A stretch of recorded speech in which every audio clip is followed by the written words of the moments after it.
अस्सलाम वालेकुम। Welcome to Emrad. दोस्तों, दो अहम टॉपिक्स पर बात करने जा रहे हैं। पहला बात करेंगे कि बांग्लादेश के interim prime minister Mohammad Yunus ने बांग्लादेश आर्मी के हेडक्वार्टर्स का दौरा किया है और इसी कॉन्टेक्स्ट में मुख्तलिफ ओसेंट अकाउंट्स ये भी क्लेम कर रहे हैं कि पाकिस्तान की तरफ से जो पहला बैच था वेपन सिस्टम्स का और एमुनिशन का, वो बांग्लादेश को प्रोवाइड कर दिया गया है। इसकी सिग्निफिकेंस और रियलिटी पर बात करेंगे। दूसरा बात करेंगे कि इंडिया के अरुणाचल प्रदेश से तकरीबन 20 किलोमीटर दूर चाइनीज मिलिट्री ने एक पूरा अटैक हेलीकॉप्टर बेस बना रहा है चाइना, और इस अटैक हेलीकॉप्टर बेस को किस तरह इंडिया के खिलाफ यूज किया जाएगा चाइना की तरफ से, और उसके साथ साथ रिसेंटली अरुणाचल प्रदेश के एरिया में जो ये क्लेम किया जा रहा था कि चाइनीज ट्रूप्स इंडिया में दाखिल हुई हैं, उस पर इसका क्या असर होगा इस पूरी डेवलपमेंट का। इन दोनों चीजों पर बात करते हैं। पहले टॉपिक की तरफ आ जाएं। लेकिन दोस्तों, इन डिटेल्स पर बात करने से पहले 12 रबीउल अव्वल की मुनासबत से हमारे प्लेटफॉर्म की तरफ से नेक ख्वाहिशात तमाम मुसलमानों को, और हमारी दुआ है कि अल्लाह ताला हमें नबी आखिरुज़्ज़मां सल्लल्लाहु अलैहि वसल्लम की सुन्नत पर अमल पैरा होने की तौफीक अता फरमाए। तो दोस्तों, इसके बाद हम आ जाते हैं अपने पहले टॉपिक की तरफ। पहला टॉपिक ये है कि 16 सितंबर को बांग्लादेश के interim prime minister Mohammad Yunus ने बांग्लादेश आर्मी हेडक्वार्टर्स का दौरा किया, जहां उन्हें रिसीव किया बांग्लादेश आर्मी चीफ ने, जिनका नाम वकारुज़्ज़मां है। उसके साथ साथ नेवल चीफ भी आई थिंक मौजूद थे। इस दौरान जो बांग्लादेश के इस वक्त सिक्योरिटी अफेयर्स हैं उससे रिलेटेड ब्रीफिंग दी गई बांग्लादेशी प्राइम मिनिस्टर को। खास तौर पर इंडियन बॉर्डर पर जो सिचुएशन चल रही है, काफी टेंशन चल रही है। बांग्लादेश ने भी वेपन सिस्टम्स वगैरह को डिप्लॉय किया हुआ है इंडियन बॉर्डर के नजदीक, और इंडियन बॉर्डर सिक्योरिटी फोर्सेज और बांग्लादेशी बॉर्डर गार्ड के दरमियान भी झड़पें वगैरह रिपोर्ट हुई हैं। इन तमाम चीजों पर हमने वीडियोस बनाई हुई हैं, उनका लिंक मैं डिस्क्रिप्शन में दे दूंगा, आप उन वीडियोस को देख सकते हैं। इसके साथ साथ बांग्लादेश ने जो मुख्तलिफ वेपन सिस्टम के ऑर्डर प्लेस किए हुए हैं मुख्तलिफ कंट्रीज को, उससे रिलेटेड भी ब्रीफिंग दी गई बांग्लादेशी प्राइम मिनिस्टर को। इस दौरान बहुत से ओपन सोर्स इंटेलिजेंस प्लेटफॉर्म्स ये क्लेम कर रहे हैं कि पाकिस्तान की तरफ से जो एमुनिशन प्रोवाइड किया जाना था, आर्टिलरी राउंड्स या आर्टिलरी के या तोप खाने के जो गोले प्रोवाइड किए जाने थे पाकिस्तान की तरफ से, उनका पहला बैच बांग्लादेश को प्रोवाइड किया गया है। और उसके अलावा कुछ दूसरी डिलीवरीज भी बांग्लादेश मिलिट्री को हुई हैं, जिसके कॉन्टेक्स्ट में बांग्लादेशी प्राइम मिनिस्टर ने आर्मी हेडक्वार्टर का दौरा किया। लेकिन दोस्तों, यहाँ अहम चीज ये है कि इस डेवलपमेंट को लेकर ऑफिशियल सतह पर कोई बात नहीं की गई। ऑफिशियल सतह पर सिर्फ इतनी ही बात की गई है कि बांग्लादेशी प्राइम मिनिस्टर ने आर्मी हेडक्वार्टर का दौरा किया है,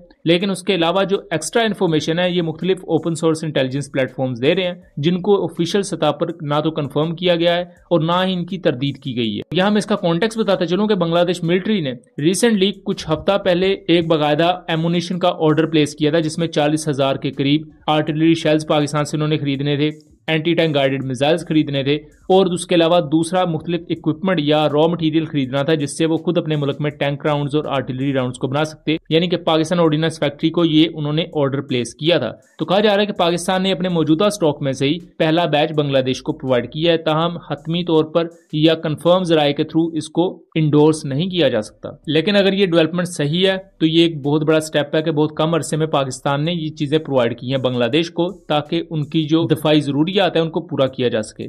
दूसरे टॉपिक की तरफ आ जाएं तो दोस्तों, चाइनीज एरिया में इंडिया के अरुणाचल प्रदेश से तकरीबन 20 किलोमीटर दूर फिश टेल नाम का एक सेक्टर है, जहां पर एक अटैक हेलीकॉप्टर बेस को देखा गया है। यहाँ नया हेलीपोर्ट देखा जा सकता है, 600 मीटर लंबा रनवे देखा जा सकता है, और यहाँ ये क्लेम किया जा रहा है मुख्तलिफ सोर्सेज की तरफ से कि चाइना अपने अटैक हेलीकॉप्टर्स को यहाँ डिप्लॉय करने का इरादा रखता है। इससे कुछ दिन पहले ये खबर भी सामने आई थी कि चाइनीज मिलिट्री ने इन्वेड किया है इंडिया में अरुणाचल प्रदेश के एरिया में, और अरुणाचल प्रदेश में जो आंजुआ का डिस्ट्रिक्ट है उस एरिया में चाइनीज मिलिट्री की प्रेजेंस मौजूद है। उससे रिलेटेड कुछ तस्वीर भी मंजर आम पर आई थी, जिस पर इंडिया ने ना तो उसकी तरदीद की ना ही उसकी तस्दीक की, जिसको लेकर अरुणाचल प्रदेश के एरिया में बहुत सी चहमगोइयां भी चलना शुरू हो गई कि क्या इंडिया और चाइना के दरमियान कोई कोल्ड वॉर जैसी सिचुएशन चल रही है इस एरिया में, क्योंकि ये एरिया स्ट्रेटेजिकली बहुत ज्यादा अहम है। ये एरिया इंडिया के चिकन नेक के एरिया के बिल्कुल ईस्ट में मौजूद है, और चाइना इस एरिया को अपने मुल्क की टेरिटरी बताता है, क्योंकि चाइना ये कहता है कि जो पुरानी हमारी सल्तनत या डायनेस्टीज थी, तब अरुणाचल प्रदेश का एरिया हमारे मुल्क में था,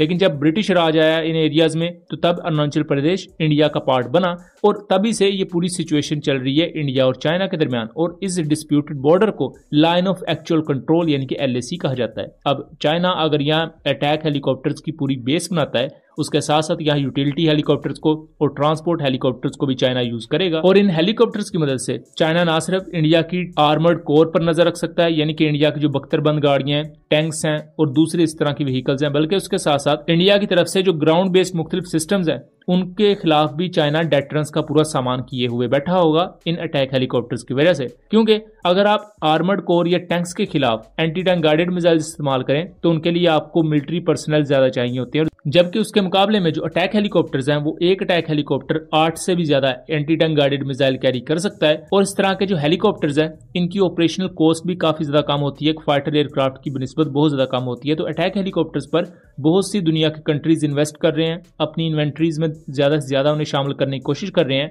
क्योंकि दुश्मन की बढ़ती हुई पेशकदमी और उनके बढ़ते हुए टैंक्स को रोकने के लिए अटैक हेलीकॉप्टर्स एक बेहतर इक्विपमेंट हो सकता है, जिसे इस्तेमाल में लाते हुए आप बड़े से बड़े दुश्मन के कॉन्वॉय को भी रोक सकते हैं, या एटलीस्ट आप उनको थोरोली नहीं तो पार्शली डैमेज कर सकते हैं। कि ये जो अटैक हेलीकॉप्टर बेस है जो कि इंडिया से सिर्फ 20 किलोमीटर दूर है, जिसकी वजह से चाइना के लिए कुछ सेकंड्स का टाइम होगा कि वो इंडिया के सर पर पहुंच सकता है, ये इंडिया के लिए बहुत ज्यादा कंसर्न रेज कर चुकी है। सो ये था एनालिसिस। उम्मीद करता हूँ चीजें क्लियर रही होंगी। वीडियो पसंद आई हो तो इसे ज्यादा से ज्यादा शेयर कीजिएगा एंड चैनल को सब्सक्राइब कीजिएगा। मिलेंगे अगली वीडियो में, तब तक के लिए अल्लाह हाफिज।